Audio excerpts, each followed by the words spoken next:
बिस्मिल्लाहिर्रहमानिर्रहीम। अस्सलाम वालेकुम। Hello everyone. उम्मीद करता हूँ आप सब खैरियत से होंगे। आज जो हमारा टॉपिक है that's about socio linguistics and varieties of language. दोस्तों, सोशियो लिंग्विस्टिक्स में मैं ऑलरेडी एक वीडियो बना चुका हूँ जिसमें मैंने काफ़ी डिटेल से सोशियो लिंग्विस्टिक्स को एक्सप्लेन किया है और साथ में इसका रिलेशन लिंग्विस्टिक्स के साथ और सोशियोलॉजी के साथ। तो इस वीडियो में डिस्कस करूँगा अबाउट वैराइटीज़ ऑफ लैंग्वेज, जिसमें dialect, standard language, register, idiolect, sociolect, pidgin, creole और डिग्लोसिया आता है। सो टाइम वेस्ट किए बगैर लेट्स गेट स्टार्टेड।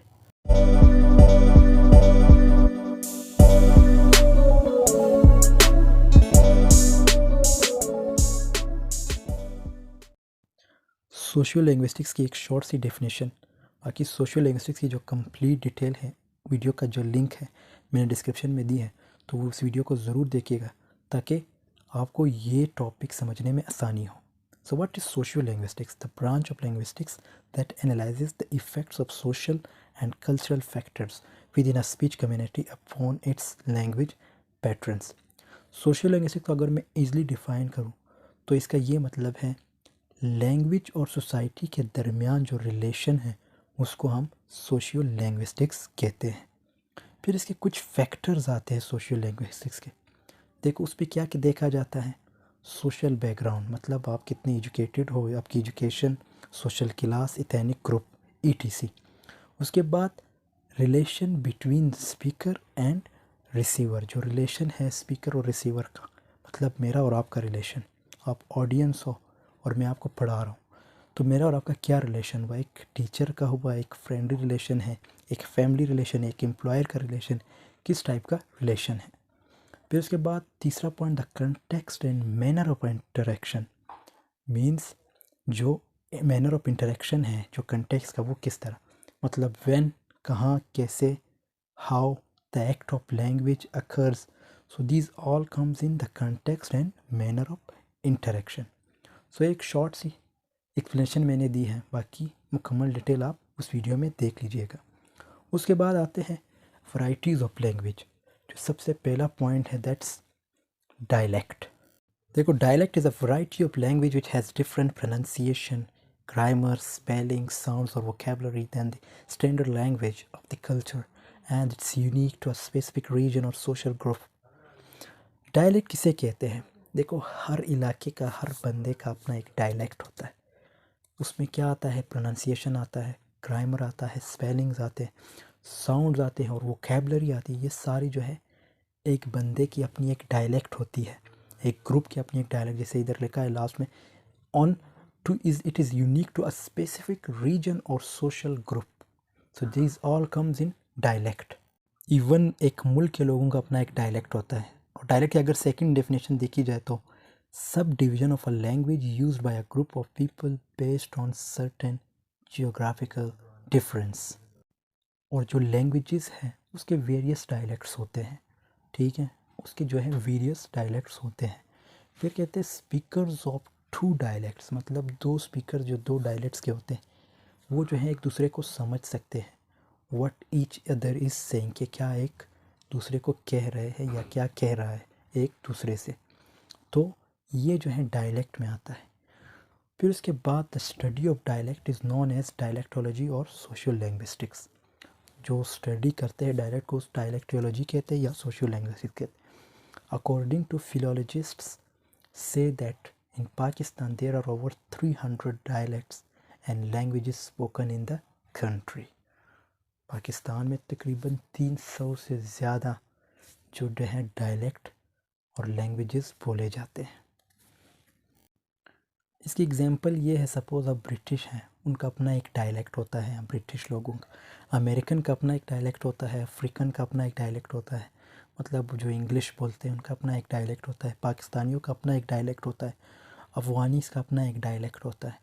सो इसी तरह हर कंट्री के लोगों का अपना एक डायलेक्ट होता है।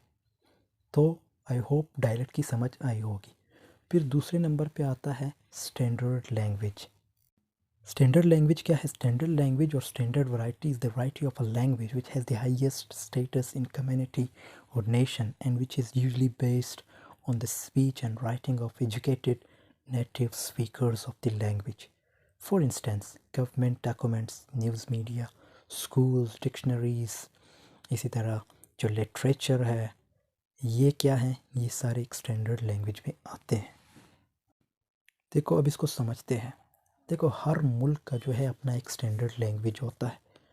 मतलब अब सपोज़ मैं आपको एक एग्जांपल देता हूँ। जो गवर्नमेंट डॉक्यूमेंट्स होते हैं उसमें एक स्टैंडर्ड लैंग्वेज यूज़ की जाती है, एक फॉर्मल लैंग्वेज यूज़ की जाती है जो लोगों को समझ आ जाए। इसी तरह जो स्कूल्स हैं वहाँ पे जो पढ़ाया जाता है एक स्टैंडर्ड लैंग्वेज जो है उसका यूजेज होता है। इसकी बेस्ट एग्जांपल ये है जैसे पाकिस्तान में उर्दू लैंग्वेज है। अब यहाँ पे जो है उर्दू तो बहुत बोली जाती है, मीन्स यहाँ पे उर्दू के बहुत से डायलेक्ट्स हैं, but there is one which is called, जब एक ऐसा डायलेक्ट भी है जिसको अदबी उर्दू कहा जाता है, जो किताबों में लिखी होती है, वो एक स्टैंडर्ड लैंग्वेज है। सो आई होप स्टैंडर्ड लैंग्वेज की समझ आई होगी। तो स्टैंडर्ड लैंग्वेज में बस यही है कि एक ऐसी लैंग्वेज जो स्टैंडर्ड होती है, मींस जो किताबों में यूज़ होती है, जो स्कूलों में पढ़ाई जाती है, जो गवर्नमेंट के डॉक्यूमेंट्स में यूज़ होती है, जो न्यूज़ या मीडिया में यूज़ होती है, जो डिक्शनरीज में यूज़ होती है, मींस एक formal language. So this comes in standard language. Actually जो है जो standard language is a dialect, standard language भी एक डायलेक्ट है which has importance on other dialects, and it is most appropriate in formal and educational contexts, and it has highest status in community or nation. So I hope standard language की अब समझ आई होगी। उसके बाद तीसरा जो है हमारे पास आता है वो है रजिस्टर। तो रजिस्टर क्या है? Variety of language used in different social situation. For example, English language, it is used differently in different fields like law, religion, science, medical, sports, teaching, etc. देखो रजिस्टर उससे कहाँ जाता है, एक ऐसी लैंग्वेज, मतलब जैसे अभी इंग्लिश लैंग्वेज की इधर एक एग्जांपल दी है कि जो इंग्लिश लैंग्वेज है वो डिफरेंट यूज़ होती है डिफरेंट फील्ड्स में, किस तरह उसकी जो वोकेबलरी है वो डिफरेंट होगी। अब लॉ जब आप करोगे, मतलब लॉ फील्ड में आप जाओगे, तो वहाँ की जो लॉ की जो वोकेबलरी है वो डिफरेंट होगी। इस तरह रिलीजन की वोकेबलरी डिफरेंट होगी, साइंस की जो है वोकेबलरी है तो वो इंग्लिश, लेकिन वोकेबलरी डिफरेंट होगी। इस तरह आप नहीं कह सकते कि लॉ की वोकेबलरी उठा के आप साइंस में लगा रहे हो या साइंस की वोकेबलरी उठा के आप लॉ में यूज़ कर रहे हो, या मेडिकल की वोकेबलरी उठा के आप साइंस में यूज़ कर रहे हो या साइंस की लॉ में, लॉ की मेडिकल में, स्पोर्ट्स की जो है मेडिकल में। तो ये जो है इस तरह नहीं होता। मतलब रजिस्टर में ये कहा जाता है कि जो वर्ड्स होते हैं, जो लैंग्वेज होती है, उसके जो वर्ड्स होते हैं, उसका जो है एक अप्रोप्रिएट फील्ड होता है, उस फील्ड में हम उस वर्ड्स को यूज़ करते हैं। टीचिंग के लिए एक अलग से जो है मीन्स एक लैंग्वेज होती है, उसकी जो वोकेबलरी होती है वो यूज़ होती है। सो this all comes in register. In each of the areas specific जो है vocabulary and manner of use of English is implemented और अप्लाइड। जैसे मैंने बताया था पहले कि जो वोकेबलरी होती है इंग्लिश की वो जो है इम्प्लीमेंट की जाती है या अप्लाई की जाती है डिफरेंट फील्ड्स में।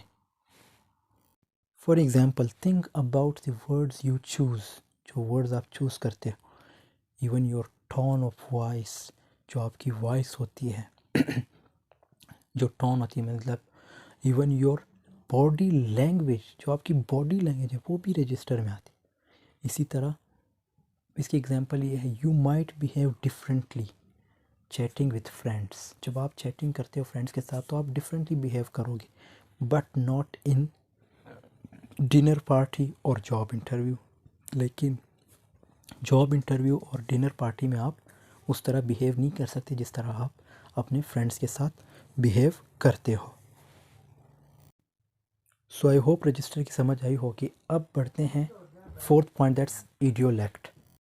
सो देखते हैं, it comes from the Greek idio which means one's own, personal, private, peculiar, separate, distinct, and lect, which technically comes from Greek but has just become a common linguistic ending. इसकी definition क्या होगी? The specific way that a single person में speaks, meanwhile this includes person's vocabulary, grammar, pronunciation, and anything else that affects the way words comes out of their mouth। देखो, सबसे पहले ईडियो word को समझो। ईडियो का मतलब यही है कि पर्सनल, प्राइवेट, वंस ऑन, जो आपके खुद के जो अल्फाज होते हैं, जो सबसे सेपरेट होते हैं। Suppose the specific way that a person speaks, that a single person speaks, एक स्पेसिफिक वे होता है जो एक सिंगल पर्सन मतलब बोलता है।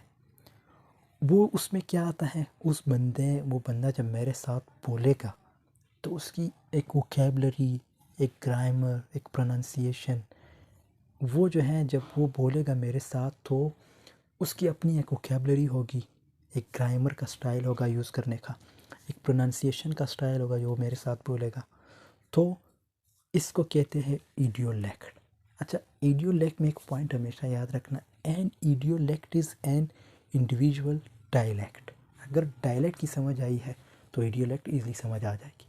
ये पॉइंट मैं फिर दोहराऊंगा, an idiolect is an individual dialect. ये जो इडियोलेक्ट है ये एक इंडिविजुअल का जो है डायलेक्ट होता है। डायलेक्ट जैसे मैंने बताया था कि which has different pronunciation, grammar, spelling, sounds और vocabulary, these all comes in dialect.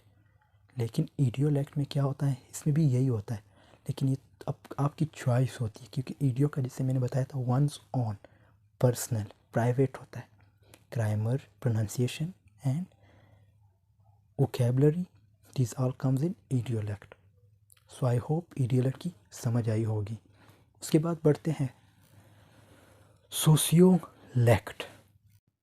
अच्छा वेट, देखो, इडियोलेक्ट में मैं एक बार फिर बोलूँगा कि इडियोलेक्ट में जो है फैक्टर्स मीन्स दैट इन्फ्लुएंस इडियोलेक्ट्स, वो कौन से फैक्टर्स होते हैं जो इडियोलेक्ट को इफ़ेक्ट करते हैं, इन्फ्लुएंस करते हैं। उसमें सोशल क्लास आ जाते हैं, peer group, age, media, religion, occupation, gender. अच्छा, इसकी एक एग्जांपल ये है, जो डोनाल्ड ट्रंप है वो जो वर्ड यूज़ करता है ट्रमेंडस, उसका अपना एक स्टाइल होता है। इडियोलेक्ट में एक चीज़ हमेशा याद रखना, हर बंदे का अपना एक स्टाइल होता है एक वर्ड को यूज़ करने का। तो अब जब वो वर्ड यूज़ करता है tremendous, open end in a particular intonation, उसका अपना एक इंटोनेशन होता है। One speaker does not use language the way one's fellow speakers do. मतलब सपोज आप मेरे साथ हो तो जब मैं आपके सामने वर्ड्स यूज़ करूँगा, जो मेरी जो प्रोनाउंसिएशन होगी, जो आपकी प्रोनाउंसिएशन होगी वो डिफरेंट होगी, क्योंकि ये इडियोलेक्ट में आता है। Means the sentence constructions, speaking rate, जो आपका एक्सप्रेशन होगा, जो मेरा एक्सप्रेशन होगा वो डिफरेंट होगा, आपका स्टाइल होगा वो भी डिफरेंट होगा, मेरा style different. Are open unconscious, ये जो है सारे अनकॉन्शियस होते, एंड इंडिविजुअल स्पेसिफिक। तो ये क्या बनाते हैं, they make the idiolects. So I hope idiolect की अब समझ आई होगी। अब बढ़ते हैं सोशियोलेक्ट को। सोशियोलेक्ट किसे कहते हैं?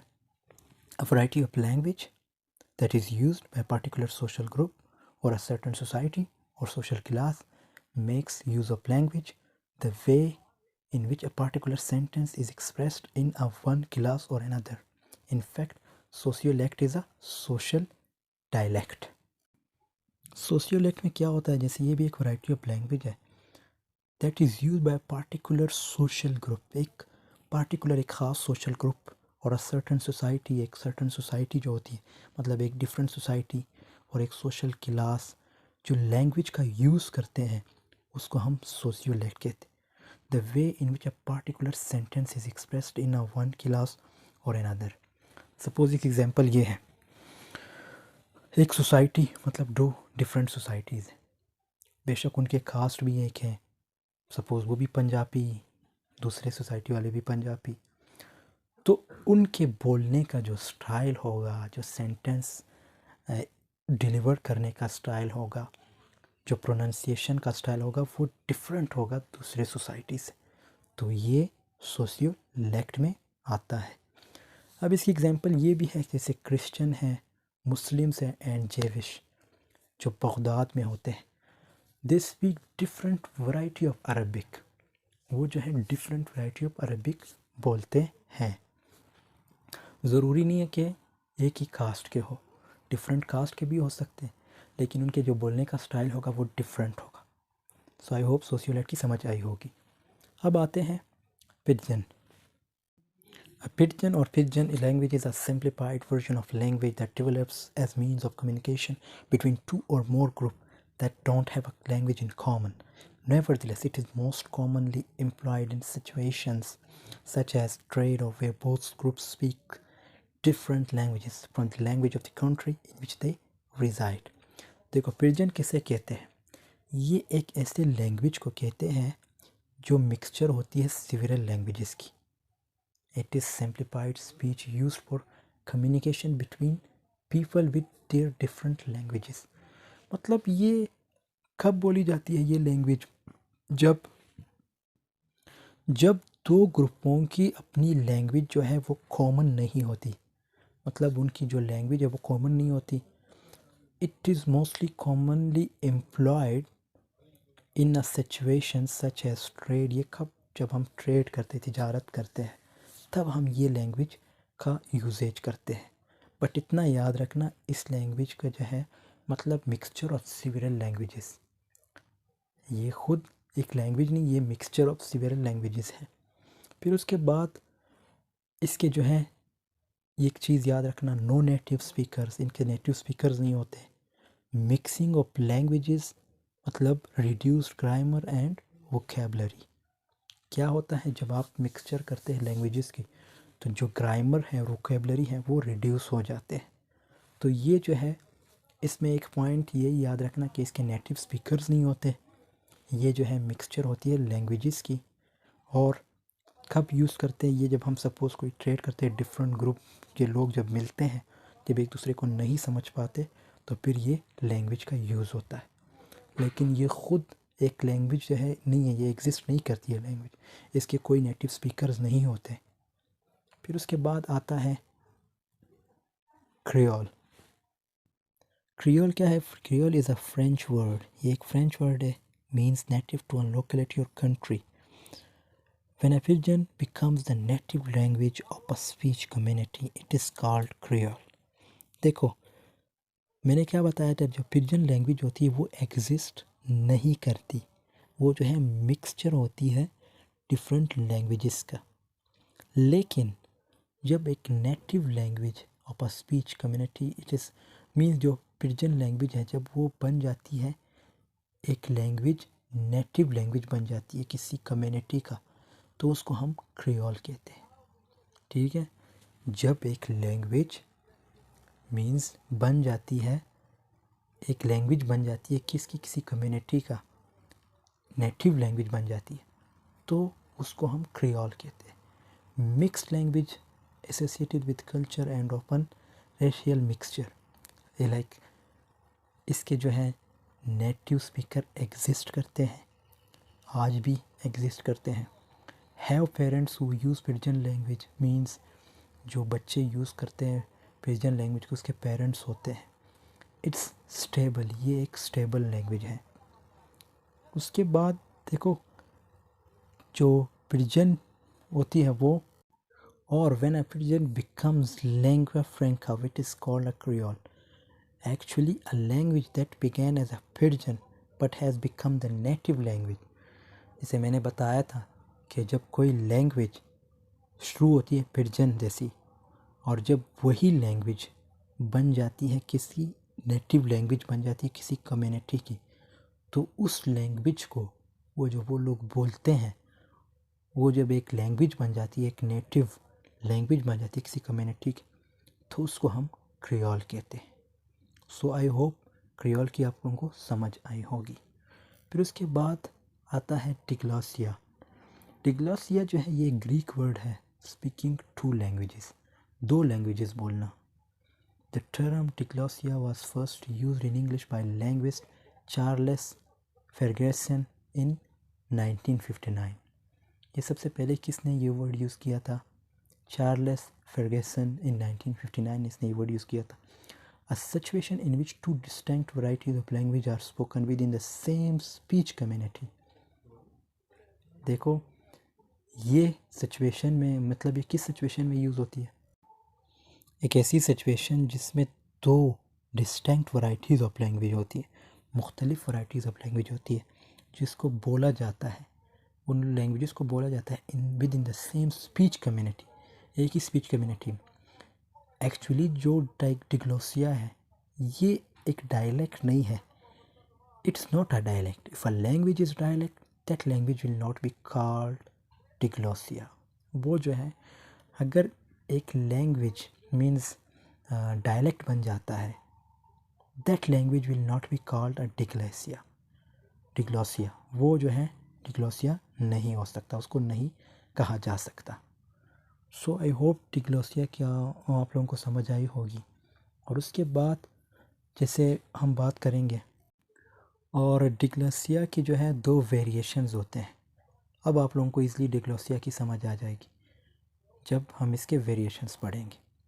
देखो, वेरिएशंस ऑफ डिग्लोसिया, एक हाई वैरायटी होती है, एक लो वैरायटी होती है।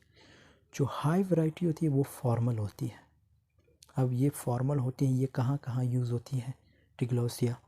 ये सरमन्स में जो खुतबा वगैरह होते हैं, जो खुतबात होते हैं, स्पीच ऑफ पार्लियामेंट में यूज़ होती है, यूनिवर्सिटीज़ में यूज़ होती है, यूनिवर्सिटी के जो लेक्चर होते हैं उनमें यूज़ होती है, न्यूज़पेपर में यूज़ होते हैं, serious work in literature, official, professional, ये जो है high variety of diglossia use करते हैं।